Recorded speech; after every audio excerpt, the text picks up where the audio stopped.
Being the king of beasts and demons, he had to assert dominance over the human race, and to do that, an annual tradition was proposed where the king would eat a female human sent as a sacrifice. But unlike previous sacrifices, something was different about the 99th sacrifice, Sarfi. After Sarfi was taken to the kingdom of Ozmargo where beasts live and human entry is forbidden. Then she met the king, and he learns that despite being a fearsome king, she is not afraid of him or any other beasts. Unlike the previous sacrifices, Sarfi didn't beg or cry for her life, and accepts her fate. After a while, the king learns about the tragic story behind her optimism. He learns that she was raised for the sole purpose of being a sacrifice, and she also tells him that she has no home or family. So King took pity on her and let her roam around his castle until her sacrifice. Then on the night of the sacrifice ritual, Sarfi learns a shocking truth that the king is half human. The king says he is a coward and a weak king, but Sarfi says he is neither weak nor a coward, even in his human form. He just saved Sarfi from an assassination attempt while putting himself in danger. Then the king decides to take her as a queen, even though she was a human. After the king of the beast had declared Sarfi as the queen of beasts, despite her being a human, inevitably, doubts surrounding a human becoming the queen of beasts and demons started arising. Therefore, Chancellor Anbis suggested Sarfi to go through a trial to prove herself worthy of becoming the queen of the beasts, and he also implied that completing the trial or those set of tasks successfully will clear the doubts of citizens. But after reviewing the tasks or conditions, the king decided it was too dangerous for a human to go through all that. The king got angry and discarded everything. The king knew she might lose her life if she were to perform the first task, which was to summon a holy beast. But after thinking for a while, Sarfi decided to go through the trial, as she didn't want to be a burden on the king. But the king got angry as she didn't discuss anything with him before making a decision. So, what makes summoning a holy beast so dangerous? Well, summoning a holy beast is not a simple task, even for a beastman, let alone a human. Sarfi doesn't have any magical power, so summoning a holy beast will consume her life. Also, in the worst-case scenario, she might end up summoning a wicked demon and the demon will claim her. Then she has to wander in hell for eternity. Nevertheless, she started summoning a holy beast and got hurt multiple times. Meanwhile, the Chancellor secretly hopes for the worst-case scenario as he wants to get rid of Sarfi. But after trying multiple times, she finally manages to summon a holy beast. But the holy beast she had summoned was a tiny bird. But later on, the summoned bird explained that he used to be one of the most powerful and beautiful holy beasts, the Great Phoenix, but he has used up all of his powers. Then, Sarfi tries to teach the phoenix how to fly. After a while, two beastmen try to kill the tiny bird. So Sarfi tries to save him by jumping right after him. Then, the phoenix finally transforms to his original form and gets his power back. Even though the king already held a banquet for royalty and nobility, not all of them could attend the banquet, and one of them now wants to meet Sarfi. He also proposed to make that a test for Sarfi to become the queen. Then, we learn the name of the guest, which is Duke Gallus. Princess Amit immediately told Sarfi everything she knew about Duke Gallus. She told Sarfi that he is a legendary general. His ruthless tactics on the sea have earned him the nickname Gallus the Sea God. Amit also mentioned that Duke Gallus hates humans.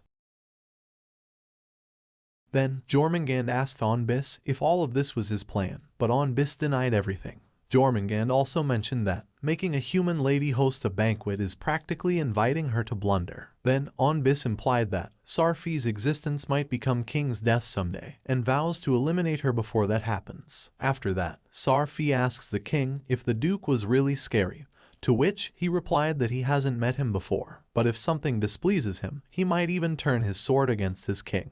The king also promised to not let him lay a hand on Sarfi. So Sarfi told him that she will do her best. After a while, Duke Gallus finally reached the royal palace. As soon as Duke Gallus reached the gate of the royal palace, Chancellor Anbis greeted him. But he wanted to meet the king's favorite, in other words, Sarfi. So Anbis told him to wait, as she will join them soon. Then, one of the duke's servants offered wine as a gift. After that, Sarfi finally came, and greeted the Duke.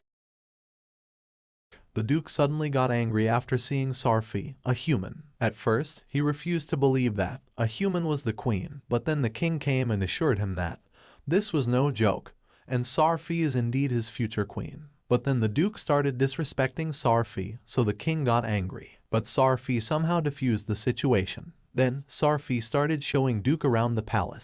After that, they decided to eat. Then, the Duke again got angry and started insulting Sarfi, so the king got very angry. But Sarfi again diffused the situation by apologizing. Then, while talking to Sarfi, the king realized that she truly is far stronger than him. The king licked off the food on Sarfi's face and left. The king told Sarfi to show all of them that he was right to choose her.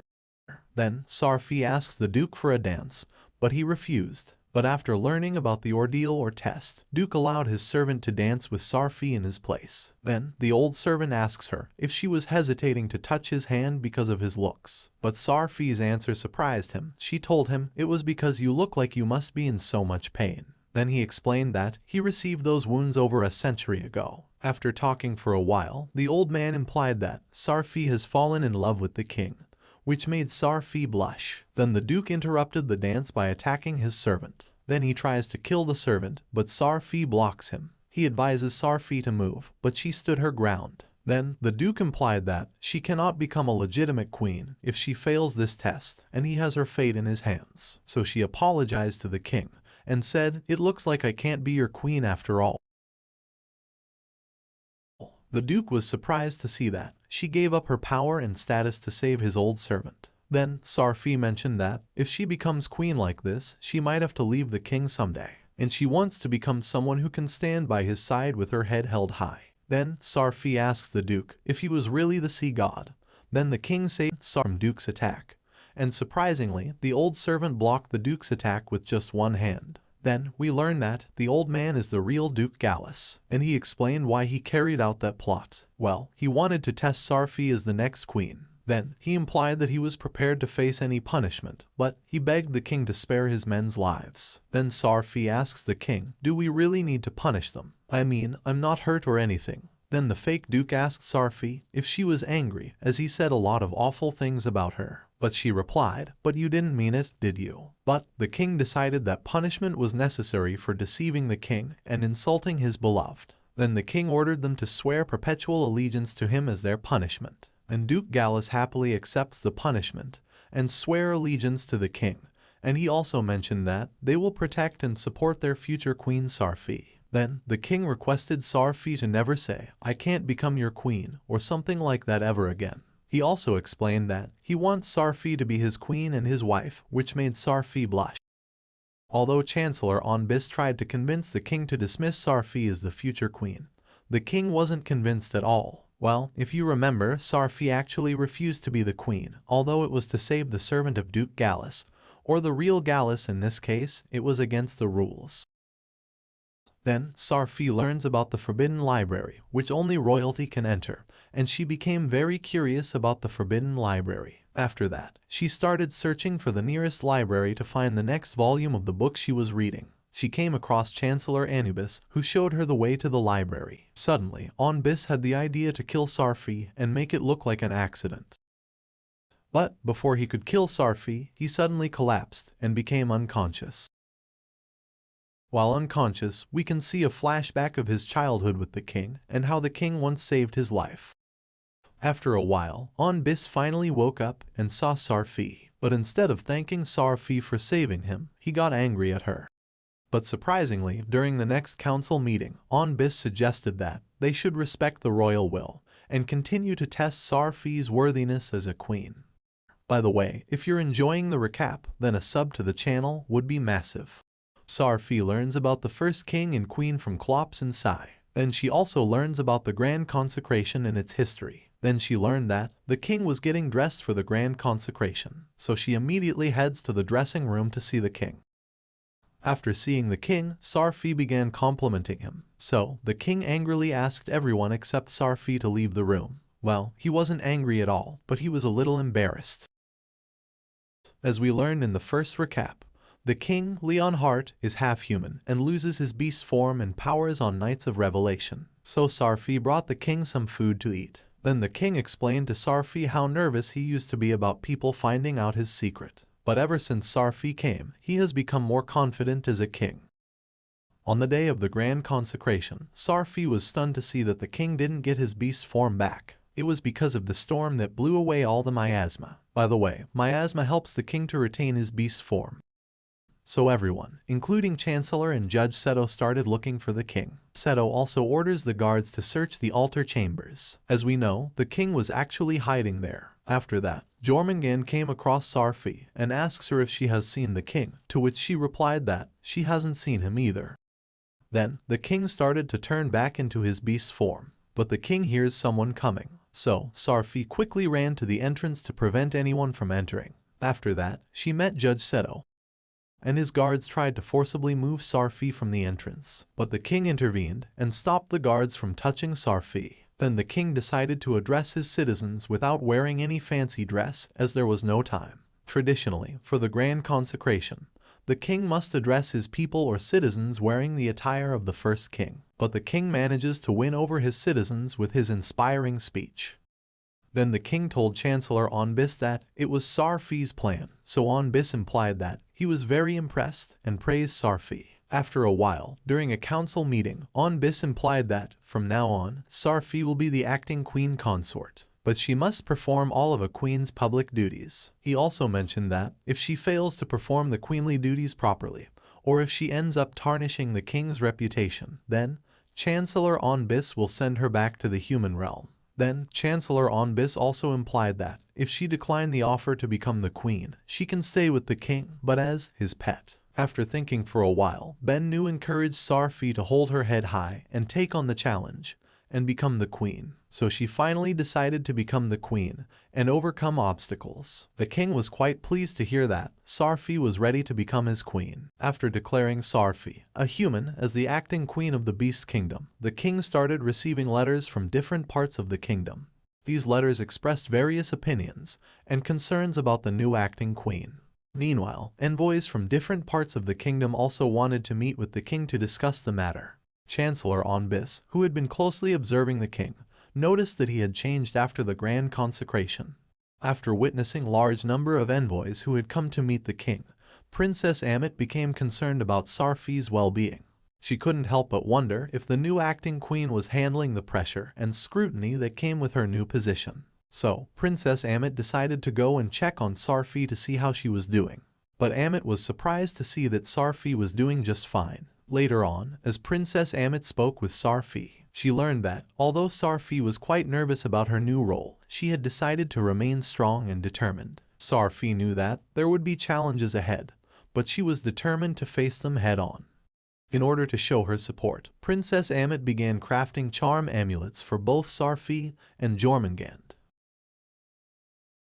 The next day, she overheard a conversation between Jormungand and two palace guards. One of the guards inquired if he would ever consider marriage, to which he replied that he might not get married, as he has devoted his body and soul entirely to the king. Upon hearing this, Princess Amit became quite disheartened.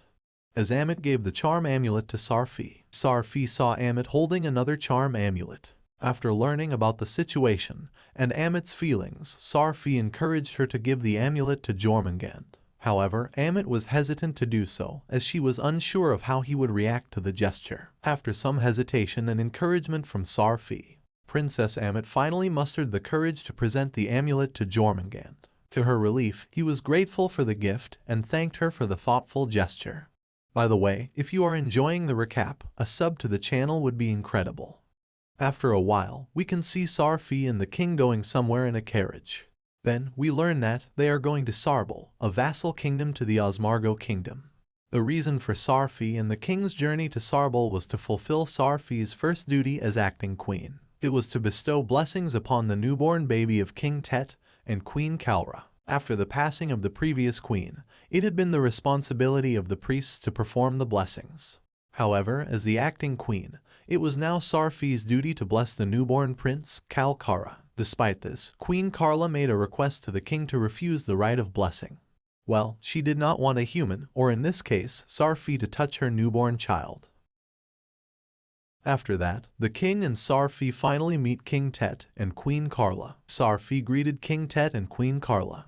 As Sarfi was not feeling well, the king took her to her room. While discussing a couple of things with the king, Sarfi mentioned that she understood that Queen Carla resented her and did want her to be here. The way Queen Carla acted earlier had made it difficult for Sarfi to breathe. The interaction between them brought back painful memories for Sarfi, reminding her of how her parents used to treat her in the past, so the king cheered her up. Meanwhile, Queen Carla vows to prevent Sarfi from touching her son. The next day, Sarfi began preparations for the blessing rite. However, when she was about to bestow her blessing upon Kalkara, the queen intentionally caused her child to cry, effectively delaying the ceremony. Despite being aware of the situation and the tension between Queen Carla and Sarfi, Chancellor Onbis chose to remain silent and not intervene. After some time had passed, Sarfi approached Queen Carla and offered to help soothe the crying prince. As expected, Queen Carla declined the offer, still determined to prevent Sarfi from having any contact with her child. In the midst of the tension between Queen Carla and Sarfi, Carla's fourth daughter, Tetra, stepped forward and offered to show Sarfi around. However, when Sarfi greeted Tetra, the young princess immediately responded by calling her ugly. This disrespectful behavior angered Klops and Sai, who demanded that Tetra apologize for her actions. After the initial exchange, Tetra continued to treat Sarfi poorly, even going so far as to treat her like a dog. Tetra also mentioned that her mother would never let a human touch his brother. Tetra attempted to demean and belittle Sariphi, treating her as if she were a servant rather than the acting queen. However, much to Tetra's surprise, Sariphi remained unfazed by her behavior and even seemed to be enjoying herself despite the mistreatment. After a while, Tetra finally opened up to Sarfi and implied that her mother doesn't love her. She only cares about Kalkara. Sarfi, in an attempt to comfort Tetra, reassured her that her mother truly loves her. After a while, Tetra attempted to jump from the top of the tower. Sarfi, along with Klops and Sai, tried their best to talk her down and prevent her from jumping. Then, to Tetra's surprise, her mother showed up to prevent her daughter from taking such drastic action. While engaged in conversation with Sarfi, Tetra suddenly lost her balance and falls off. Without hesitation, Sarfi leaped after her in a desperate attempt to save her. Then King summons his holy beast and saves both of them. Once they were safe, Sarfi gives Tetra a blessing by kissing her forehead. After that, Tetra started crying. Kalra, seeing her daughter in distress, rushed to her side and hugged her tightly, apologizing for her past mistakes. Grateful to Sarfi for saving her daughter's life, Kalra expressed her heartfelt thanks and humbly requested that Sarfi also bestow her blessing upon Kalkara. And Sarfi successfully bestows her blessing upon Kalkara and completes her first task as the acting queen. After witnessing the events that had transpired, Onbis couldn't help but acknowledge the possibility that Sarfi truly possessed the power to change others. However, he also implied that he refused to accept her. Later on, Tetra told Sarfi that if she is going to be the queen, then she will have to bear the king's children someday, which made her blush and embarrassed at the same time. Later that night, the king told Sarfi everything about his terrible childhood and how much he had to suffer. The king revealed to Sarfi that he had grown up without a mother and his father considered him to be a disgrace or a burden. His father despised him, fueled by the fact that he was of mixed blood, being both human and beast. Even on his deathbed, he made the fact pretty clear that he hated Leonhardt.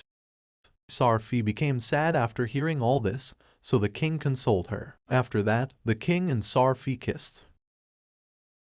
The next day, Sarfi and the king left the kingdom of Sarbol.